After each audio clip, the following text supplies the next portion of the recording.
Január 12-én tanulságos, érdekes beszélgetés lehetett meghallgatni a Párbeszédházában. Itt Sajgó Szabolcs kérdezett Tőkés György jezsuita atyától, aki nemrég érkezett haza Srí Lankáról, ahol tamilok között teljesített szolgálatot.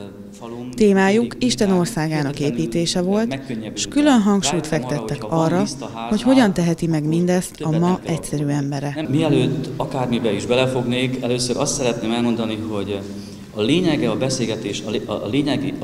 beszélgetésemnek a lényegét úgy foglalnám össze, hogy szeretnék gyermeki módon érthető dolgokról beszélni. Az Isten országa számomra egy ilyen téma. Nagyon érthető ez a téma. És össze szeretném ezt hasonlítani azzal,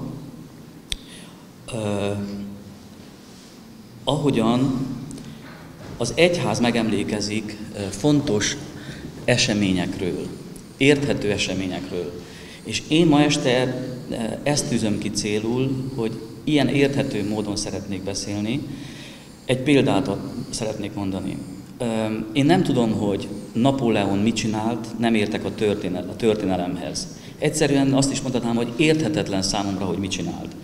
De azt tökéletesen értem, hogy Szent Márton mit csinált akkor, amikor elhasította a köpenyének egy részét, és odaadta annak, aki fázott. És az egész egyház nem tud másról megemlékezni, vagyis amikor Szent Mártonra emlékszik, akkor ezt a jelenetet tartja szem előtt. És ez egy olyan érthető cselekedet, olyan, mintha most ma délután 3-kor történt volna. Én amikor az Isten országáról szeretnék beszélni, akkor ilyen gyermeki dolgokról szeretnék beszélni, érthető dolgokról. És akkor ezzel így folytatnám azt, hogy én azt hiszem, hogy a mai kor elérkeztünk egy olyan időszakaszához a történelemnek egy olyan szakaszához, ahol egyszerűen megérett az idő arra, hogy Isten országát elkezdjük építeni. Az ifjú szerzetes már novícius korában nagy dolgokat kért Istentől. Elöljárói és a jezsuita lelkiség is arra buzdították, hogy próbáljon meg alázattal és Isten segítségével nagyobb dolgokat létrehozni, mint ahogy azt a közösség jelszava is megfogalmazza, mindent Isten nagyobb dicsőségére. Tőkés György azért imádkozott, hogy missziós területre kerülhessen, oda, ahol nagyobb a szükség, mint nálunk. A szíve a távol-keletre húzta, és nem is olyan régen teljesült a kívánsága.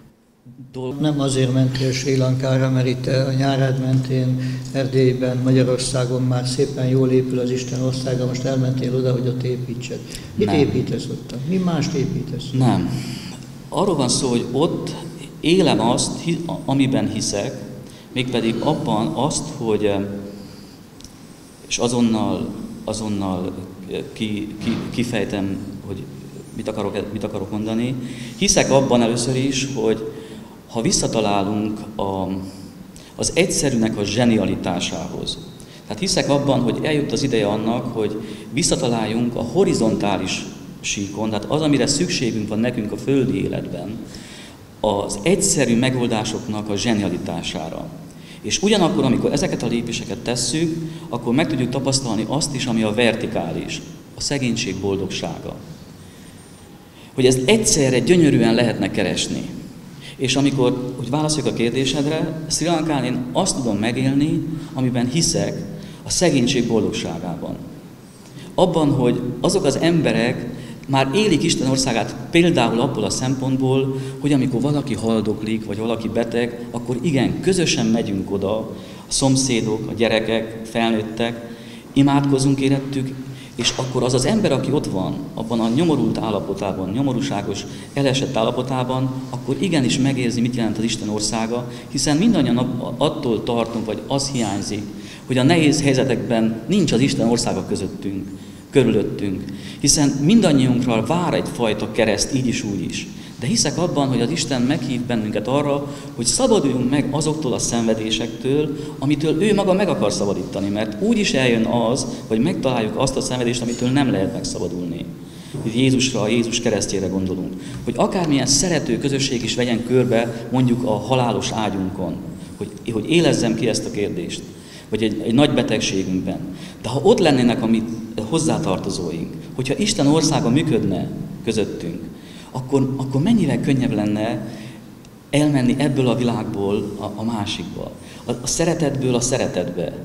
És Sri Lankán én ezt tapasztalom meg, hogy igen, Jézusnak az a szava, hogy boldogok a lélekben szegények, és Lukács evangéliumánál boldogok a szegények, ennek tényleg valóságos súlya van. Azt tapasztaltam ott, hogy egészen könnyen tudnak meghalni.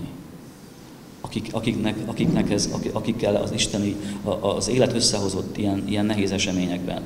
És ez mondatja ki velem azt, hogy ők az emberségükben még nagyon közel vannak a saját igazi emberségükhöz.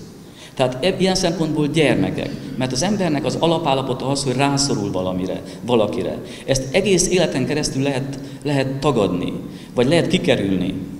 De végül is a mi alap egzisztenciánk, a lényege az embernek az, hogy mi rászorulunk valamire, hihetetlenül rászorulunk. És ezért jött el az ideje annak, hogy minél hamarabb rálépjünk arra az útra, hogy elfogadjuk, hogy rászorulunk az Istenre, a gyermekire. És attól még nem kell arra gondolni, hogy gyerekesek leszünk, vagy hogy ott hagyjuk valami fontosat, ami a felnőttnek a jellemzője. Nem. Hiszen egy családban is el tudjuk képzelni, milyen szép, amikor egy gyermeknek van felelőssége. És szépen végzi azt a feladatát.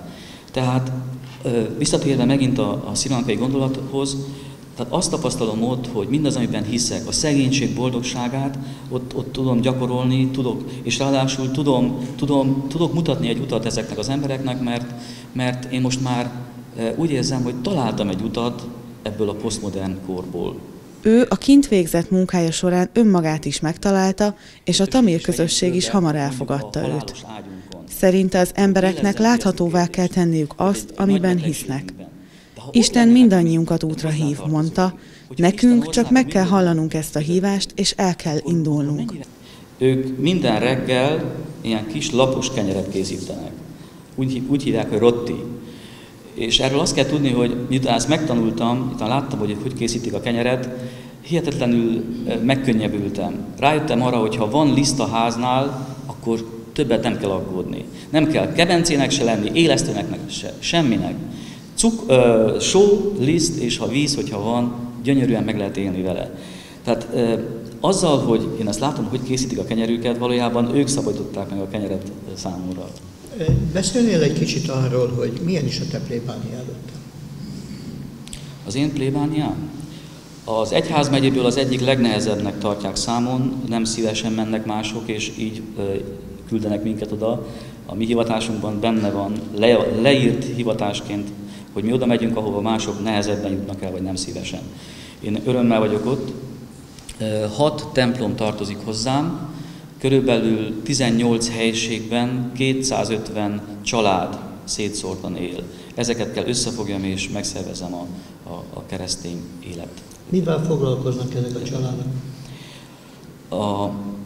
A nagy többség kaucsukfa termelők, vagyis hát munkások, nem ők tenyésztik, nem ők termesztik a fákat, hanem a cég, az ő dolguk az, hogy minden nap megvésik őket, a fának a törzsét félkörben, félkörívben, ferdén, és azonnal elindul a latex, ez a fehér gumi, amit összegyűjtenek és elviszik a gyárba. A plébánia épületében, amit az egyház adott nekem, abban élek, viszont egészen egyszerűen élek, nekem nincsenek különböző tárgyaim. Egy szúnyogháló van az ágyam fölött, az ágy, az asztal, és hát egy tarisznya, az az én minden holmim. Úgyis megyek Sri Lankára egy egyszerű tarisznyával.